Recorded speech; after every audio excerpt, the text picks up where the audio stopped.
मैं हूं आपकी श्रद्धा दीदी एंड आज की वीडियो में हम बात करने वाले हैं 5 ऐसे तरीकों के बारे में जिससे आप अपनी कोडिंग प्रोग्रामिंग स्किल्स को मोनेटाइज कर सकते हैं।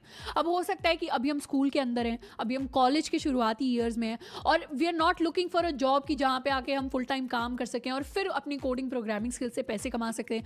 हो सकता है हमें फुल टाइम कोई इंटर्नशिप करने में इंटरेस्ट नहीं है, तो बाकी क्या पैरेलल तरीके होंगे अपनी इस स्किल को मोनेटाइज करने के। अब इस वीडियो के अंदर हम जो जॉब वाली डायरेक्शन है उसको नहीं डिस्कस कर रहे होंगे, अलग तरीकों को डिस्कस कर रहे होंगे। साथ के साथ इस वीडियो को देखने के लिए हम जो भी अपॉर्चुनिटीज इसमें डिस्कस करेंगे, जरूरी नहीं है कि आपके पास बीटेक डिग्री हो, जरूरी नहीं है बीसीए डिग्री हो या इनफैक्ट कोई भी डिग्री हो। इस वीडियो में जो भी अपॉर्चुनिटीज डिस्कस हुए हैं इनको करने के लिए बस आपके पास स्किल्स होनी चाहिए और थोड़ा सा एक्सपीरियंस होना चाहिए। इसमें से सबसे पहली चीज जिसको आप यूज कर सकते हैं वो है फ्रीलांसिंग। अब फ्रीलांसिंग बहुत सुना सुना लग रहा होगा and there is a reason कि बहुत सुना है, क्योंकि इट एक्चुअली वर्क्स। अब फ्रीलांसिंग करने का क्या मतलब है कि बहुत सारे पोर्टल्स, वेबसाइट्स होती हैं ऑनलाइन जिन पर आप जाकर रजिस्टर करते हैं, जिसके बाद वो क्लाइंट्स जिनको ज़रूरत होती है कुछ प्रोडक्ट बिल्ड करवाने की, उनके लिए आप वेबसाइट्स, एप्स, गेम्स, स्क्रिप्ट्स और बाकी सारी चीज़ें बना रहे होते हैं। अब ज़रूरी नहीं है फ्रीलांसिंग की शुरुआत करने के लिए आपको बिल्कुल प्रो कोडर, बहुत ऐसे बाप कोडर होना ज़रूरी है। अगर आपको थोड़ा बहुत भी एक्सपीरियंस है, थोड़े बहुत आपने प्रोजेक्ट्स बनाए हैं और आप थोड़े से लो प्राइसेस पे अपनी सर्विसेज देते हैं शुरुआती स्टेजेस में, तो आपको काफ़ी सारे प्रोजेक्ट्स, काफ़ी सारे असाइनमेंट्स मिल सकते हैं। अब इसमें बेटर तरीका इसको अप्रोच करने का ये रहेगा कि आप वहाँ पर जाकर खुद को रजिस्टर करें, 2-3 प्रोजेक्ट्स आप करें। हो सकता है आपको वो लो प्राइसेस में करने पड़े, पर जैसे ही आपको समझ आने लग जाएगा कि आपको कितना टाइम लगता है एक प्रोजेक्ट को कंप्लीट करने में, तो फिर आप समझ पाएंगे कि अपनी स्किल्स को कैसे बेटर तरीके से मोनेटाइज करना है, क्या आपको प्राइस सेट करना चाहिए अपनी स्किल्स के ऊपर, वो आप बेटर एनालाइज कर पाएंगे और टाइम के साथ आपकी ये जो स्किल है वो और ज़्यादा बेटर होगी। एंड इसमें आप बिल्कुल घर बैठे हुए रिमोटली अर्न कर सकते हैं अपनी कोडिंग प्रोग्रामिंग स्किल्स को यूज़ करके। इसका मैं एक एग्जाम्पल दूँ तो मेरे फर्स्ट ईयर में मेरी जो फर्स्ट इंटर्नशिप थी वो मुझे एक फ्रीलांसिंग प्रोजेक्ट के थ्रू मिली थी, which was an IIT Delhi startup, जहाँ पे मैंने PHP में काम किया था। अब इसी तरीके की जो अपॉर्चुनिटीज़ हैं वो आप अपने लिए कन्वर्ट कर सकते हैं थ्रू दिस प्रोसेस। सेकेंड चीज़ जिसकी हम बात करेंगे वो है अपने लोकल बिजनेसेस के लिए कुछ कस्टम सॉफ्टवेयर बना देना। जैसे आपके आसपास कोई बड़ी सी मिठाई की दुकान हो सकती है या कोई कपड़ों की दुकान हो सकती है या फिर इवन इनफैक्ट कोई चाय का ठेला हो सकता है, और ये ऐसे लोग होते हैं जिनको टेक्नोलॉजी की इतनी समझ नहीं होती है। तो ऐसे में अगर आप किसी लोकल शॉपकीपर के पास जाते हैं तो उनको आप पिच कर सकते हैं कि कैसे उनके बिजनेस को और बेटर बनाने के लिए आप उनके लिए कस्टम सॉफ्टवेयर बना सकते हैं। हो सकता है इसमें आप उनके लिए कोई वेबसाइट बना रहे हो जो कस्टमर्स को बता रही हो कि वो क्या क्या देते हैं, गूगल पे आप उनको एनलिस्ट करने में हेल्प कर रहे हो सकता है आप उनके बिलिंग प्रोसेस को फास्टर बनाने के लिए कोई सॉफ्टवेयर बना रहे हैं, कस्टमर फीडबैक लेने के लिए आपने कोई बेसिक ऐप बना दिया। तो इस तरीके की जो चीज़ें हैं वो आप लोकल बिजनेसेस के लिए सेटअप कर सकते हैं। अब शुरुआती स्टेजेस में आपको उनके पास जाके ये नहीं करना कि मुझे इतने सारे पैसे दे दो मैं आपके लिए ये बनाता हूँ।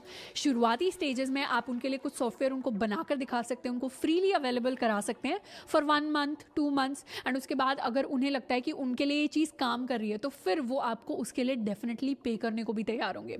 इसका मैं एग्जाम्पल लूँ तो एक्चुअली लोकल बिजनेस नहीं, पर मेरे कॉलेज के अंदर एक बंच ऑफ स्टूडेंट्स थे जिन्होंने क्या किया, कॉलेज की जो वेबसाइट थी उसमें अटेंडेंस देना बहुत ऐसे सरदर्दी वाला काम होता था, तो उन्होंने एक बेसिक ऐप डिज़ाइन की जिसको 6 से 8 महीने में कॉलेज का हर बच्चा यूज़ कर रहा था अपनी अटेंडेंस ट्रैक करने के लिए।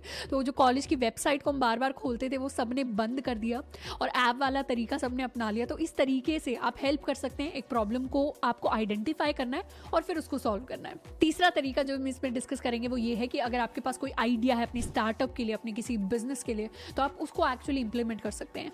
बहुत सारे ऐसे स्टार्टअप्स हैं जो इसी आइडियोलॉजी, इसी प्रोसेस के थ्रू निकले हैं।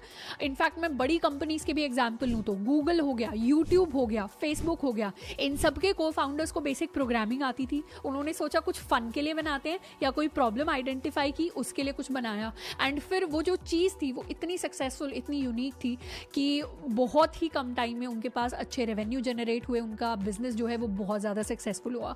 तो अगर आपके पास भी कोई यूनिक आइडिया तो उसको आप एक्चुअली अपनी कोडिंग स्किल्स की हेल्प से इंप्लीमेंट कर सकते हैं। इसको हमें इस तरीके से नहीं देखना कि यार मैं 4-6 महीने लगाऊंगा इस ऐप को बिल्ड करने में तो मेरा टाइम वेस्ट हो जाएगा। डेफिनेटली अगर आपका कॉलेज ग्रेजुएट आप कर चुके हैं तो उसके बाद आप जॉब के साथ इस चीज़ को परस्यू कर सकते हैं, नहीं तो अपने कॉलेज के अंदर इसको एक खुद के ऊपर इन्वेस्टमेंट की तरह ट्रीट कर सकते हैं कि आपके पास कोई आइडिया है, उस पर आप इन्वेस्ट कर रहे हैं। और मैं यहाँ पर यूट्यूब का एग्जाम्पल लूँ तो यूट्यूब के जो फाउंडर्स थे उन्होंने 1.5 साल के अंदर यूट्यूब पर खुद ही काम किया था एंड उसके बाद यूट्यूब एक्वायर हुआ था बाय गूगल फॉर $1.65 बिलियन। तो ऐसा नहीं है कि आपको जो आइडिया है वो वर्थलेस है, हो सकता है कि आप उसमें से कुछ यूनिक, कुछ बहुत अच्छा लेकर निकाल दें। इसमें जो सबसे सिंपल चीज़ लोग करते हैं वो ये करते हैं कि अपने आइडिया को एक वेबसाइट की तरह करवा देते हैं या एक ऐप की तरह बना देते हैं और उस पर वो सबसे पहले गूगल एड्स रन करते हैं ताकि थोड़ा बहुत मोनेटाइजेशन हो सके जैसे ही ट्रैफिक वहाँ पर आता है। तो आप भी सिमिलर चीज़ कर सकते हैं। फोर्थ आइडिया जो मैं आपको देने वाली हूँ वो है कि आप कॉम्पिटिटिव कॉन्टेस्ट या कोडिंग कॉन्टेस्ट में पार्टिसिपेट कर सकते हैं। और वर्ल्ड वाइड बहुत सारे कॉन्टेस्ट होते हैं जिसमें बहुत हैवी प्राइजेस होते हैं अगर आप उसमें पोजीशन लेकर आते हैं। तो इसमें मैं कुछ के नाम लूँ तो ICPC हो गया, माइक्रोसॉफ्ट का इमेजिन कप हो गया, फेसबुक का हैकर कप हो गया, गूगल का किक स्टार्ट हो गया, हैश कोड हो गया, हमारा कोड जैम हो गया एंड और भी बहुत सारे ऐसे कॉन्टेस्ट हैं डिफरेंट प्लेटफॉर्म्स पर जहां पर जाकर आप अपनी इस स्किल को, कोडिंग की, प्रोग्रामिंग की स्किल को मोनेटाइज कर सकते हैं और बहुत सारा फन कर सकते हैं। इनफैक्ट इसके ऊपर हमने काफ़ी एक्सटेंसिव एक वीडियो बनाया हुआ है, उसको जाकर आप एक्सप्लोर कर सकते हैं। और ये डिफरेंट कॉन्टेस्ट के ऊपर भी हमने सेपरेट वीडियोज़ बनाए हुए हैं in case you are interested. पांचवी चीज़ जिसके बारे में हम बात करेंगे वो है अपने ब्लॉग्स लिखना। ब्लॉग्स यानी कि आप ऑनलाइन कोई वेबसाइट बनाते हैं या किसी ऑलरेडी एग्जिस्टिंग वेबसाइट पर जाकर अपनी जो लर्निंग्स है कोडिंग प्रोग्रामिंग के बारे में उनको आप दूसरों को रिटन फॉर्मेट में देते हैं। अब काफ़ी लोगों को लग सकता है कि इसमें तो मैंने बस लर्निंग दे दी, मैं अर्न कैसे करूंगा। अब इसमें काफ़ी सारी वेबसाइट्स होती हैं जैसे medium.com, Substack, घोस्ट, जहाँ पर जाकर आप अपने ब्लॉग्स लिख सकते हैं और आपके पास अगर ट्रैफिक आता है उन आर्टिकल्स के ऊपर तो फिर आप वहाँ से अर्न कर रहे होते हैं। या फिर कुछ लोग अपने खुद के जो है पोर्टल्स बना लेते हैं ये सेम चीज़ करने के लिए, वेबसाइट्स बना लेते हैं वर्डप्रेस से या खुद कोड करके जिसमें आप अपने ब्लॉग्स लिखते हैं। In fact there is a very famous coding website जिसने क्या किया था, शुरुआत में बहुत सारे आर्टिकल्स जो हैं लिखे थे लोगों को कोडिंग में हेल्प करने के लिए, क्योंकि शुरुआती स्टेजेस में कोडर्स जो होते हैं उनको बहुत सारे डाउट्स आते हैं, बहुत सारे कॉन्सेप्ट्स उनको सीखने होते हैं एंड इस तरीके से हैवी ट्रैफिक वो वेबसाइट पर लेके आए इन आर्टिकल्स के थ्रू और वहाँ पर उन्होंने बहुत हैवीली गूगल एड्स चलाई जिसकी वजह से काफ़ी ज़्यादा जो है उन्होंने इस प्लेटफॉर्म को मोनेटाइज किया। तो आप भी एक सिमिलर सी चीज़ कर सकते हैं अपने ब्लॉग्स के साथ। अब आई होप कि ये 5 चीज़ें जो हमने डिस्कस की हैं वो आपको कहीं ना कहीं हेल्प कर रही होंगी, कुछ ना कुछ आप इसमें से एक्सप्लोर करने का सोचेंगे, कुछ ना कुछ यहाँ से आप पॉजिटिव निकाल कर लेकर जाएंगे। आज के लिए इतना ही, मिलते हैं नेक्स्ट वीडियो में। Till then keep learning and keep exploring.